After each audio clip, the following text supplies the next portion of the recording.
on these occasions, usually, we are reminded of some very touching moments which you have spent with an individual. And there may be many, but one thing is for sure, I remember her because of her just zeal to go on and on and on for academic quest.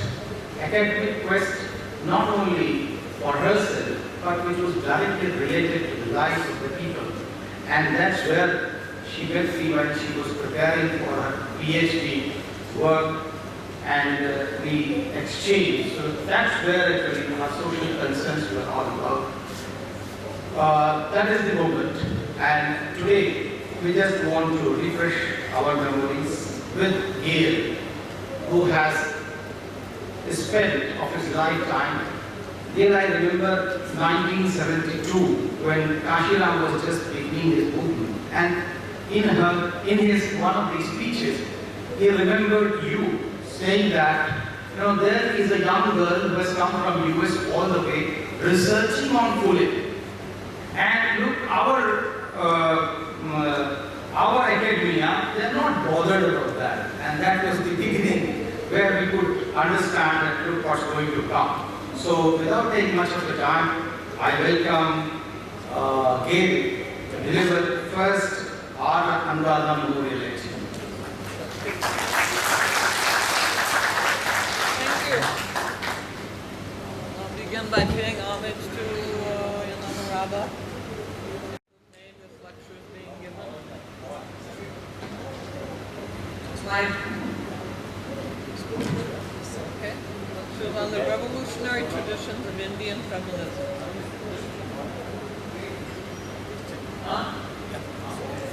The word feminism is used and understood in different ways by different women's groups and feminist individuals.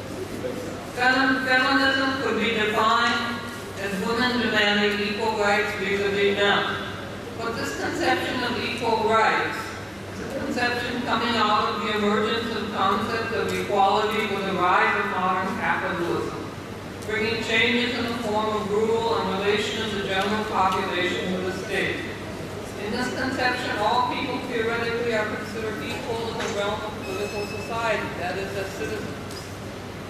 Even this equality did not come to women without struggling for voting rights for years together in Europe, US, and other countries. But wherever women have got equal rights as citizens, that means within the framework of bourgeois equality, in which equality in terms of That means within the framework of bourgeois equality, in which equality in terms of gender, caste, class, community, race, etc. is ignored. This equality says whatever might happen in the realm of civil society because of exploitative and hierarchical relationships is not the function of political society. And that is why, despite these inequalities, hierarchies, and exploitation, equality as citizens remains a reality in the structure of political society. These inequalities in civil society should be taken note of while talking about equality in relation with women. So feminism, which defines itself within the framework of bourgeois democracy, cannot go beyond demand for equality within the realm of political society as citizens. They can demand equal voting rights, equal property rights, equal rights in relation to sexual abuse, and equal right to participate in various cultural sectors or religious sectors, etc. Gaining equal rights within this realm is going on for the last 3 centuries. This would also include the right to have pregnancy leave, arrangement for pressure at the workplace, equal wages for equal work, equal opportunity in the field of electoral politics by way of representation, and so forth. But this will not include the exploitation of women and domination over women, which is taking place on the basis of class, caste, and gender, as well as race. And with the existence of these kinds of exploitation and domination, women's liberation cannot be achieved because these exploitations and domination will cripple them also in the field where they have achieved formal equality. We can take one example in the field of political representation. Because of the reservation for women in local governments like Gram Panchayat and Sarpanch. Many women all over India have become Sarpanchs. But in practice, the representation in various meetings is done by their husbands. Though this does not mean that equality which is achieved in this example is meaningless, it does mean that one should go forward to achievement in gender relations within the family and civil society, so women can assert their equal rights in the field of political representation. And when we talk about feminism, we should mean equality in both fields, that is, in the realm of political society as well as civil society. Further, we should say that the feminist movement should join the movement for all other exploited sections to achieve a liberated humanity, which would make distinction of political and civil society redundant by abolition of all forms of exploitation and abolition of the state. The first assertion of women's rights recorded in the history of the Indian subcontinent is in the Buddhist period around 600 years before the Common Era. Women belonging to the Shakya Dhamma Sangha Dhamma, in which Gautam Buddha belonged. That is, democratic society with male domination and practice of using non-members of the Sangha Dhamma as dansa kamakaras, that is, bonded laborers.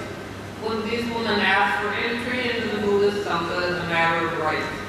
There was a debate and discussion on this issue, and finally entry into the Buddhist Sangha was allowed, with a note that the Sangha's life would be reduced because of this decision. Society in the Indian subcontinent was not constituted only of the Sangha Dhammas, but society which created a state and other forms of exploitation and production relations also existed parallelly. At the same time, what is generally called a tribal society occupied a large, major part of the geographical area of the Indian subcontinent of that time. These societies not only did not have state and exploitation around the production processes, but practiced equality within all spheres of life between men and women, except for appointment of the tribal head. It seems that the historical evidence from the Indian subcontinent, as well as the world as a whole, shows that women were free from all kinds of exploitation and had primacy in equalitarian society without the state, only in the matrilineal societies. Though the stable agriculture had just gotten established and production gone up to a certain extent, that non-exploited division of labor made it possible to have development of society towards the that non-exploited social division of labor made it possible to have a development of society towards the ensemble of complex production processes in relations of production in this period. One can have a vision of a very advanced, ecologically balanced, prosperous, sustainable, healthy, non-exploitative society, which transcends the freedom of women in a backward matrilineal society on this backward. This would be a society not only for women's liberation, but liberating humanity as a whole, in which unlimited development of each individual has become the precondition for unlimited development of all. This means freedom from necessity has been achieved with individual freedom, which doesn't contradict collective developments. The first thought about women's liberation or feminism at the world level was brought forward in theory and practice by Mahatma Jyotirao Phule. Phule, on the one hand, did a critique of the enslavement of women in the family, as well as in the sphere of social practice. He went on to propose a comparison between men and women, and say that women are superior human beings than men because they do more functions for rearing and propagating the human race than men. In his critique of cybernetics of the Dharma, he proposes that the hierarchy between men and women, enslavement of women in the sexual division of labor, and cultural derogation of women are socially created things. And that's why they should be done away with. He even criticizes lieutenants for doing the personal social practice harmful to women's freedom and liberation.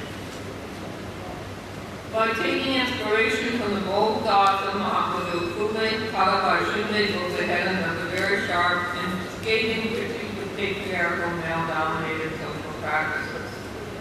When one of his nearest colleagues criticized Pandita Ramabai, along with the reactionary criticism of her by Islamic forces, Mahatma Phule took a clear stand in support of Pandita Ramabai, not only against the Brahmanic forces, but also the standpoint put forward by his male colleagues. Mahatma Phule brought in a new cultural function and mode of agreement during the marriage, which was the first of its kind, constituting itself a doctrine of women's liberation. He included the oath taken from the bridegroom, which made the bridegroom clearly agree to the practice of giving freedom to the bride after becoming his wife. And the bridegroom also, in her song in this function, asked the bridegroom to take such an oath.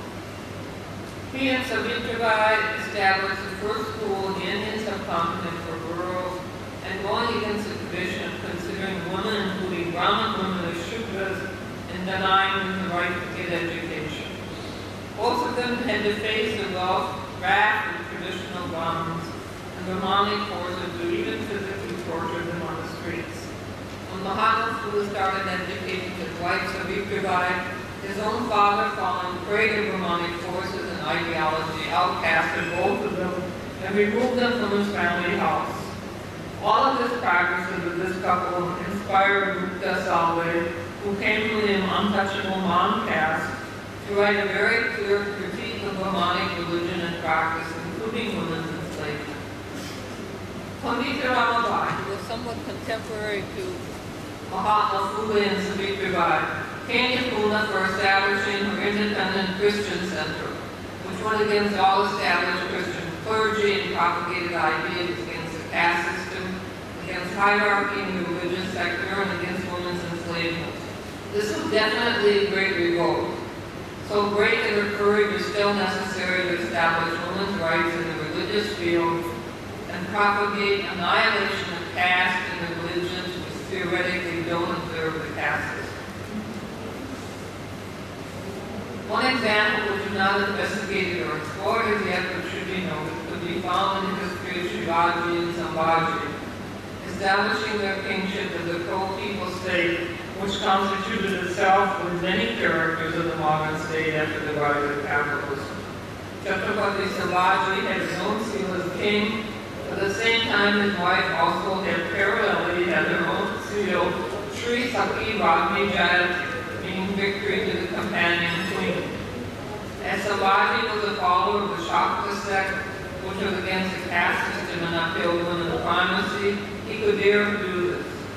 After his tragic killing by the Delhi Sultanate, this queen boldly faced the situation in the jail of Aurangzeb with a small child for many years, and prepared him to become later on the king of Marathas, in whose reign Maratha kingdom had the largest territory in its fold. This is one of the examples bringing forward cults like the Shakta cult, which continuously upheld women's primacy and anti-caste ideology, and could become the inspiration for women's liberation. This sect should be studied by today's scholars for understanding the struggle which even medieval society had undergone on the women question. Dr. Babasaheb Ambedkar also upheld Mahatma Phule's ideas of women's liberation and developed further the ideology of caste annihilation in a modern theoretical form. His contribution in terms of the Hindu Code Bill, which was one of the important treatises of women's freedom in a society dominated by Brahmanic religion. Because of his women's liberation ideology, we can still see that maybe in the slums of cosmopolitan cities like Mumbai, Pune, or in any other village in Maharashtra, or some other states where erstwhile untouchables is following his ideology. Women are assertive. They are more in education, they participate in social movements in much more numbers than other sections of society. 1975 was a year in which gave opportunity to Indian middle-class women as well as rural women in struggle to form their independent women's organizations with a clear aim of women's liberation. Starting from equal participation at every level of the general movement of the fighting masses, and going up to asserting themselves to have positions of high level of the organization, women started coming forward in a very militant way. equal wages, pregnancy facilities, fresh facilities and employment guarantee schemes in the rural areas, rights of single women like widows and women deserted by their husbands, fighting against atrocities like rape and wife beating. There was also a stormy growth of women's liberation movement all over India, because of which I was also inspired to write a book like We Will Smash This Prison. The atrocities in women increased manyfold, even in the background of women getting opportunities in various government jobs, corporate jobs, and politics, or as head of the state or local bodies. Women's movement of the mass of women of the kind which existed from 1974-75 up to the mid-1980s does not exist today. Though there are so many NGOs in which women employed in NGOs are taking up the cause of women's rights, that cannot fill the vacuum created by the absence of mass women's liberation movement.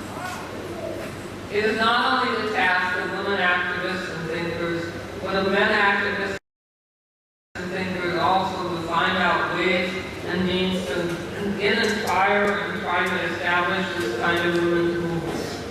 This can be the only tribute to the revolutionary feminist tradition in India, which, though I've not mentioned before, also includes all women property saints coming from exploited castes, and even from prostitutes who are asserting themselves as women who could put forward their ideology of equality with the same force as men saints.